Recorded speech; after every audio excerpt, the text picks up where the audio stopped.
Hey guys, what's up? My name is Public, and today I am bringing you the Mythic Plus guide for Shadow Priest in Legion. Now, currently we are only at 7.0.3, with 7.1 dropping tomorrow as of this recording.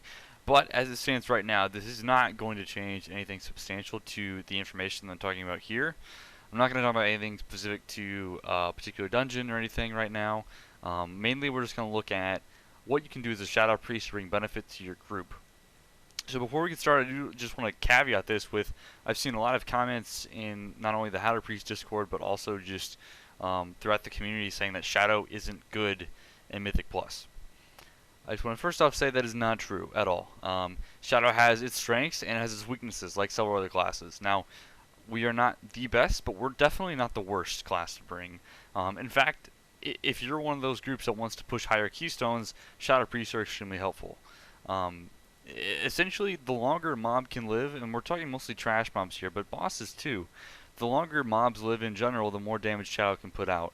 The biggest problem with Shadow Priest and Mythic Plus dungeons is going to be lower keystones. So if you're not sure quite yet what Mythic Plus is, I'll kind of give a brief overview of that. Essentially what you do is the dungeon has ramping difficulty with extra abilities and what they're called affixes. And the idea is every step up you do, so Mythic 2, 3, 4, all the way up to, say, 15, essentially makes the dungeon harder. Mobs have more health, they do more damage, which essentially means they live longer. And the longer mobs are living, the more chances we have to put all of our dots up, go into void form for almost every single trash pack, and we will just destroy everything. So again, this is kind of where the stigma of Shadow isn't very good in Mythic Plus came from, because in the first couple weeks of the expansion, you could pretty much only do lower keystones with your guild. Or maybe you're still only doing lower keystones, depending on your progression level and other content. So with that being said, Shadow does definitely have some weaknesses at lower keystones because just things aren't living very long. So it's hard to get all your dots up to ramp up. And unfortunately, Mind Seer, Mind Spike, whatever else you can try and do, Shadow Crash for AoE is terrible. It just doesn't help at all. It's not like your fault for doing anything wrong. It's just Shadow's not designed to be very good at AoE. We are very good at multi-target and multi-dotting though, which is why the living long part really shines for Shadow. So with that being said, let's kind of go over what you can do to help combat this in a way to benefit your group as much as you possibly can. Because Shadow does bring a lot of great utility to Mythic Plus.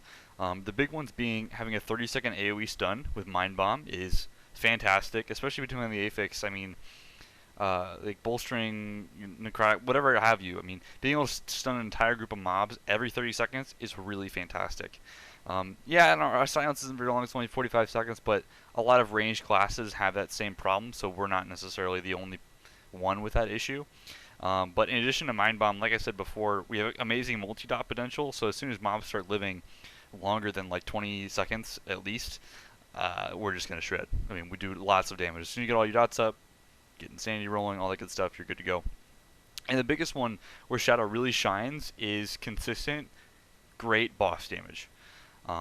For pretty much every single dungeon, bosses are a big point to make up time.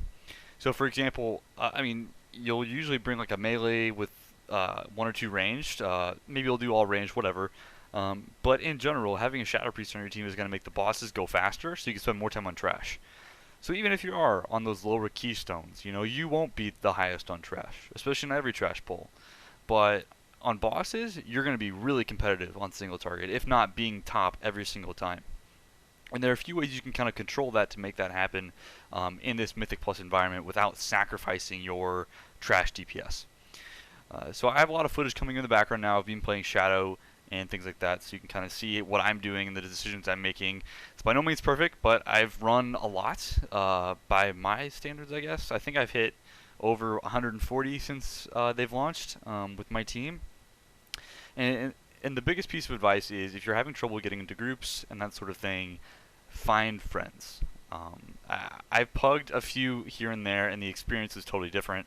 The best part and the best advice that I can give is to find friends in the system, find a guild you can play with, because if someone's saying, yeah, you can't come to this group just because you're a Shadow Priest, don't join them anyway, because they're ignorant. Honestly, Shadow is totally fine in Mythic Plus, and there are plenty of good logs and parses out there showing that. And I think you yourself should be able to advocate for that as a Shadow Priest, being able to compete super hard on single target and higher Mythic Pluses for sure. So, my rambling is done on this intro part.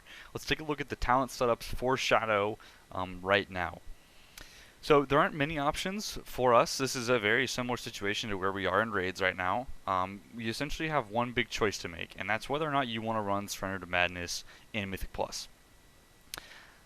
So this is an interesting decision. It's more likely dependent on what your group needs. So if you're in a group that has a lot of single target but not much trash, you can consider not taking Surrender. It's kind of up to you, because then you can help out a bit more on trash by taking Legacy, being able to get into Void form faster, as opposed to just having 3 DPS that can all hit a boss. Maybe you can just go a little bit less to help on trash a bit more and take Legacy. That's kind of your big decision. Now, that has a lot of ifs, ands, and buts in that. The biggest one being, depending on the dungeon and how high the Mythic Plus actually is. The best example I can give, let's go ahead and talk about Maw of Souls.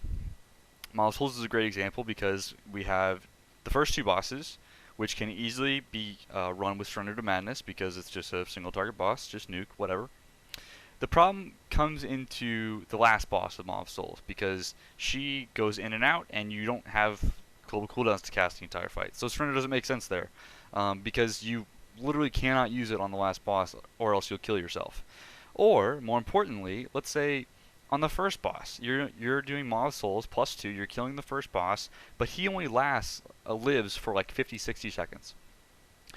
If you have Lust, or you have cooldowns, or whatever, haste procs, whatever you have, you can probably last a full 50 seconds in Void form, or close to it, without Surrender. So in my opinion, this is the biggest question you have to ask yourself. Depending on the dungeon you're doing, can I get Surrender to Madness stacks high enough to make it worth it? If you can get up to 80 plus stacks, in my opinion, it's worth it to take Surrender. And this point usually happens, again, this is very dependent on the group and the boss itself. From my experience, it's +8s and above. The affix does change this a little bit, and most likely that will change depending on your group, like I said. And I think +8s, +9s is where Shadow can really start to use Surrender to Madness on almost every dungeon and get some benefit out of it. From the patch that came out 2 weeks ago, maybe just a week past, when you die to Surrender, you no longer lose time on the Mythic Plus timer, so you're not really losing that part. Just you gotta be smart on where to use it and which bosses to use it. Another great example is Neltharion's Lair. You can use Surrender on the first boss just fine, and do crap ton of damage. Great, top the meters, awesome.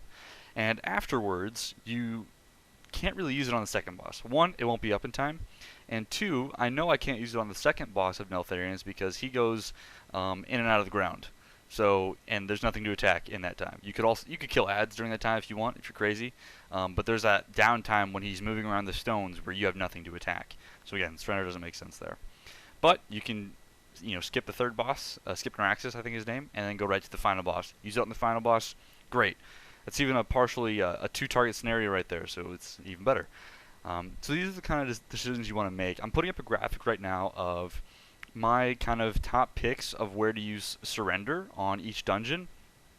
And as you can see, almost every single one, I'm like, yeah, we should probably use Surrender here. And of course, this is specifically looking at the higher up, so it's like look at +8s and above. This is what this is applying to. Now, the other side of the coin is Legacy. So if bosses aren't living that long, there's no real reason for me to take Surrender because it's not helping me out on trash. So I'll take Legacy. So this mainly comes into like any keystone that's pretty much below +8, and sometimes even before that as well. Again, just depends on the group. Like let's say I have a team that's very low single target damage, and that's not their strong suit. Whatever that be, like maybe you're running with a Destruction Warlock, for example. Who knows, like Demon Hunter or whatever, and their single target is not their strong suit, but they can do really well on trash. Well, then I might take Surrender a bit earlier to kind of even out the group a little bit. Those are kind of the decisions I want to make. And honestly, this is pretty much the only decision you have to make in Mythic Plus, is whether or not you want to take Surrender or Legacy. Everything else is pretty much set in stone in terms of talents. So I'll go over those real quick. You're always going to take Twisted Fate, just like Wraiths. It's too strong, and you're going to proc it on every single trash pull no matter what, so take it. It's amazing. After that, Body and Soul, again, only option here. Mind Bomb, only option here. I mentioned before that AoE stun is vital to Mythic Plus. Level 60 row, you have two options here. You have either Voidlord or Reaper of Souls. If you've watched my Shadow Guide, you probably know what the answer is going to be here. Take Voidlord with Legacy of the Void, and take Reaper of Souls if you're taking Surrender to Madness. This is pretty much the go-to for that. A case could be made if you've made the decision that your group doesn't have much single target and you're on like a +5, +6 keystone, so the bosses still are only going to live like 60 to 70 seconds ish. And you're kind of like, well, I kind of want to take Surrender here because it would help out. But it's not. The bosses aren't living too long. I don't want to give up too much on trash. I mean, taking Reaper is still going to be beneficial there, so you're not really losing out on anything. You could consider taking Voidlord, but keep in mind, Reaper of Souls is just really nice for Surrender. So, in general, take Voidlord if you're taking Legacy of the Void, and take Reaper of Souls if you're taking Surrender to Madness. And level 75 row, we have one option here, Auspicious Spirits, all the time, forever. AS is just infinitely better the more targets that you have your dots up on. Both Shadow Arcane and Vampire Touch if you have the artifact weapon filled out. And yeah, there's just no reason to take the other options. Sand Land and Shadowy Insights just pale in comparison on multi-target. And this goes true if your crit is low, still take AS because again, on more trash.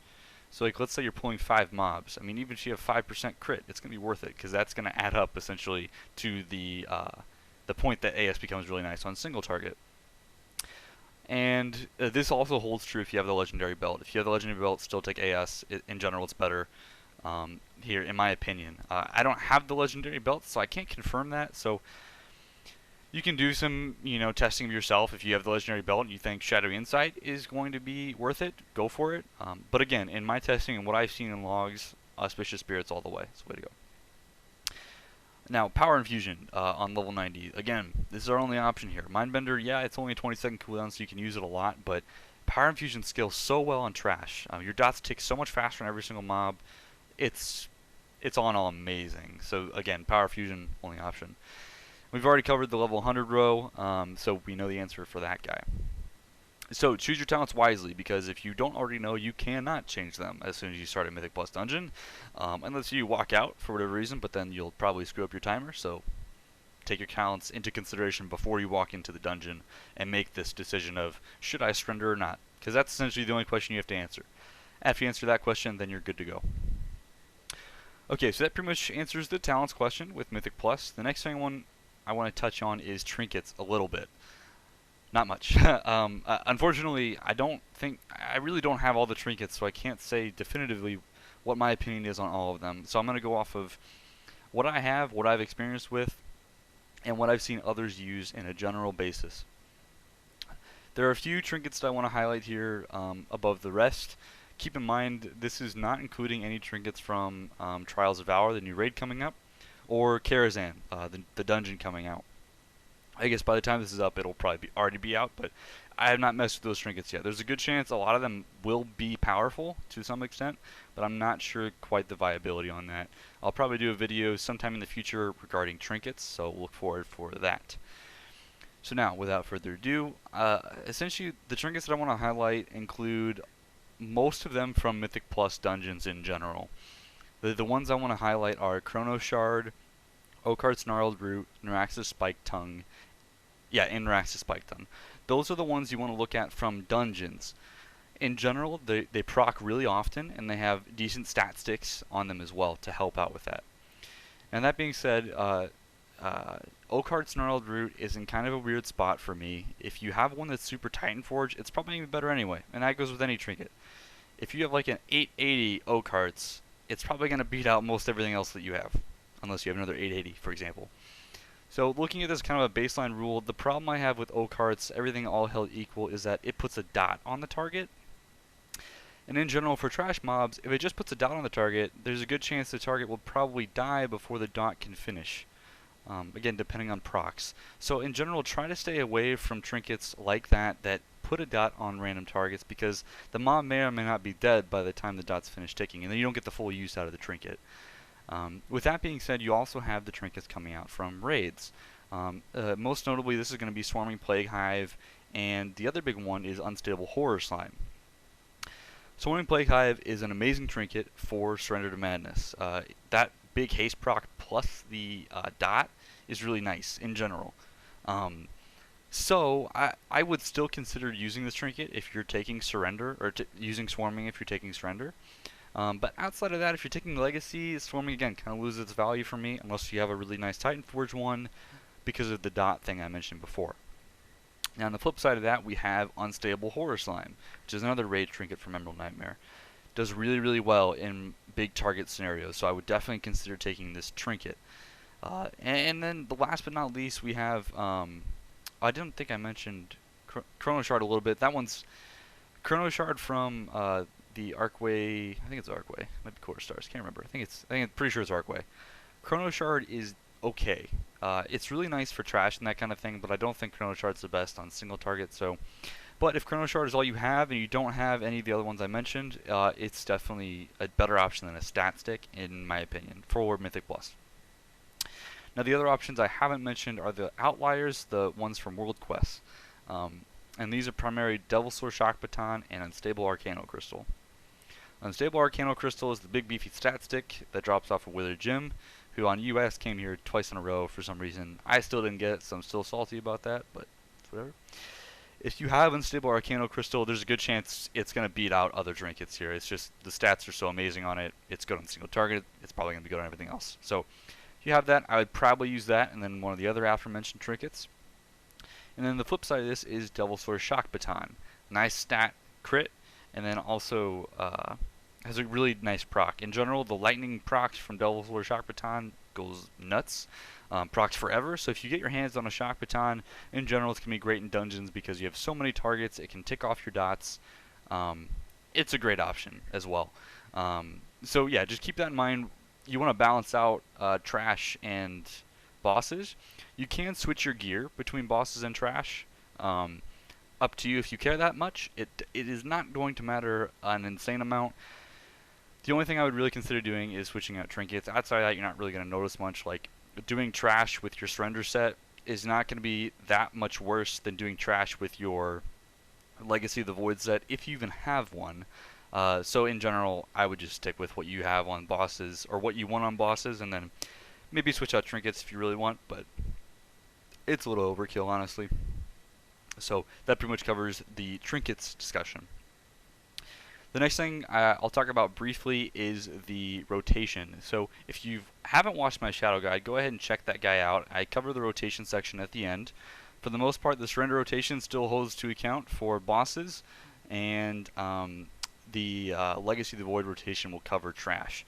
The best thing I can say here when it comes to rotation is use your cooldowns as often as you can.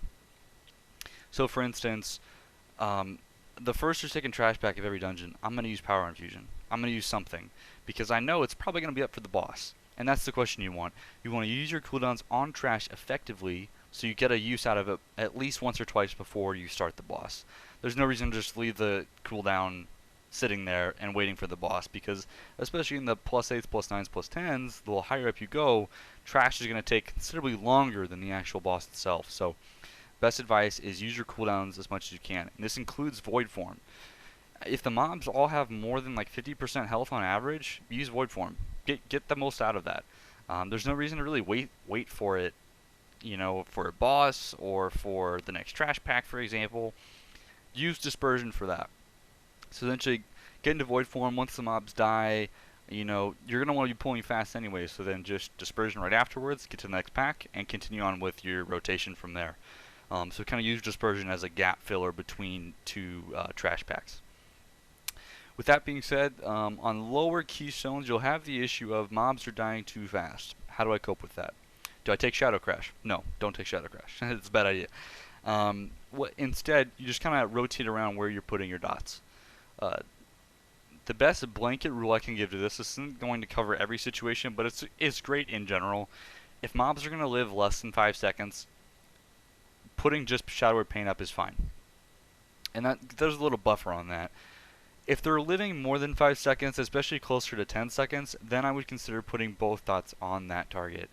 And when it comes to trash, in general, your dots are going to be the biggest part of your damage, so you want to focus them, and then follow your priority after that with, you know, Mind Blast, and then you can redot as a filler. But again, less than 5 seconds, Mind Blast on cooldown, do your dots, and then Mind Sear as your filler.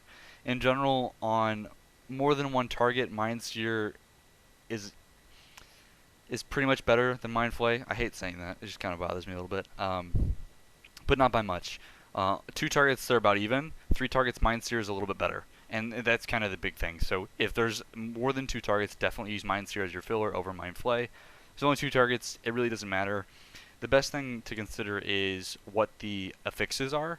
So for example, if the affix is bolstering, you don't want to be using Mind Flay as much in general, because you want all the mobs to die at the same time. But if you want to focus one of them down, even with bolstering, then maybe just use Mind Flay. So you gotta kind of make that decision there. So yeah, that pretty much covers everything I have to say about Mythic Plus. I hope this has answered those questions you have about Shadow. Now, before I end off this video, there's one thing I want to say, and that is, don't be afraid to try something different. And what I'm really talking about is, don't feel like your only option as a Shadow Priest is to play Shadow. You have 2 other specs.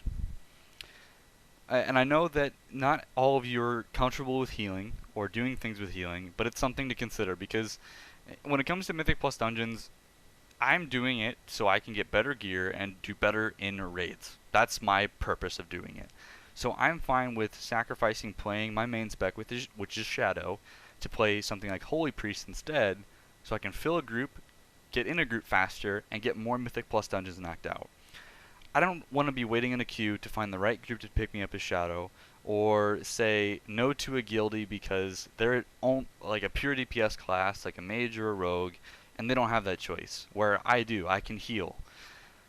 So my advice to you, if you're playing a Shadow Priest, or any hybrid class for that matter, and you have the option to heal in a dungeon, and you need to fill that spot, do it. Get as much done as you can knocked out. And that's really, for me, the point that I want to make across. Like, you don't have to play Shadow. If you're struggling finding a group because all you can do is pug, you don't have a guild yet, or you don't have a group of friends that you can play with right now, or whenever you want to do it, they're not online for whatever reason, play Holy. I guarantee you'll find a group really fast, right? Yeah, you won't be able to play your main spec, but at least you can set your loot spec as Shadow, still get Shadow legendaries, and still get gear for Shadow, and still put artifact power into your Shadow weapon. Nothing changes outside of that. Except that you're, at the end of the day, doing it, you're going to benefit your main spec regardless. So consider that for sure. I've included all of my WeakAuras for when I play Holy or doing anything else. Everything will be in the description, so if you want to use that, you can. And I have footage of me playing Holy coming up that's already been up for a while, so I mean, you can kind of see, like, I mean, I do it. It's I want to get more groups done and more Mythic Plus done, because again, that's benefiting me as a team. And again, my guild in general is benefiting from that.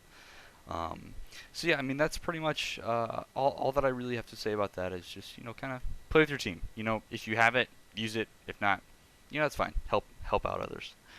So guys, that pretty much wraps up this Mythic Plus guide. I know I kind of rambled on about a lot of these topics. It's not so much a clear-cut answer to all of these questions. So again, like any of the videos that I've done, if you have questions about what I've said here or anything about Shadow Priest, feel free to leave them in the comments below. I try to read all of them as often as I can and answer feedback and questions, also greatly appreciated. If you want more, you know, quick responses, also consider joining the How to Priest Discord. You can check out How to Priest. They have a Discord link on their website. I'm in there reasonably regularly, answering questions to the best of my ability. And yeah, and like I said before, all of my WeakAuras guides, everything like that will be linked in the description if you want more for that. Without further ado, this is it, and I hope you guys enjoyed.